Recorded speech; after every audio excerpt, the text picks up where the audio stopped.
ملت عزیزمون بدونن امروز چشم بسیاری از مردم دنیا، چه آحاد مردم و چه افراد سیاسی و صاحبان جایگاه‌های معتبر ملی و سیاسی، امروز چشمشون به ایرانه، چشمشون به شماست.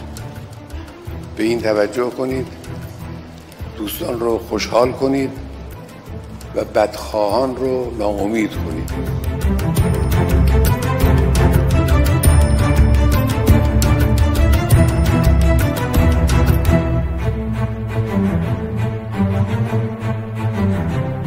خبرگان رهبری، شنوندگان عزیز و بینندگان محترم، همینک رهبر عظیم الشأن انقلاب اسلامی وارد حسینیه امام خمینی شدند و از سوی خبرنگاران، عکاسان، تصویربرداران و متصدیان شعبه اخذ رأی مورد استقبال قرار گرفتند. حاضران با ذکر صلوات بر محمد و آل محمد از حضور معظم الله استقبال کردند.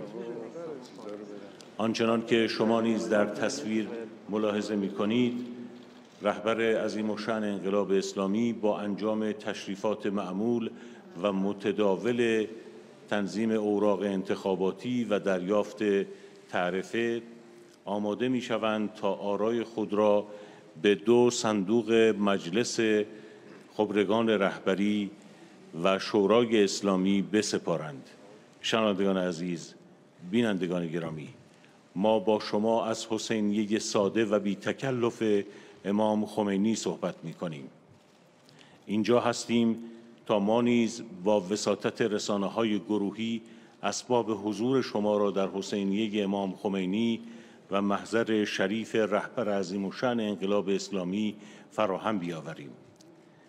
سنت معمول و متداول این است که معظم الله پس از سپردن رأی دقایقی رو به گفتگو با نمایندگان رسانه‌های گروهی و انتشار پیام بامدادی انتخاباتی خودشون اختصاص خواهند داد و با مردم شریف ایران زمین که به وساطت رسانه‌های گروهی در حسینیه امام خمینی حاضر هستند اختصاص میدن.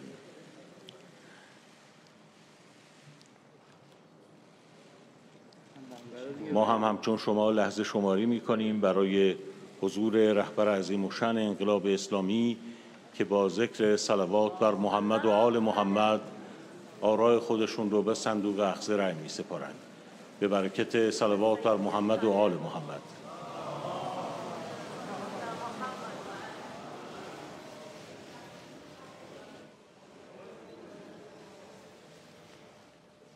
لحظه تاریخی سپردن آراء حضرت آیت الله خامنه‌ای مد ظله العالی رهبر عظیم الشأن انقلاب اسلامی ایران به صندوق اخذ رأی مجالس خبرگان رهبری و شورای اسلامی با صلوات بر محمد و آل محمد.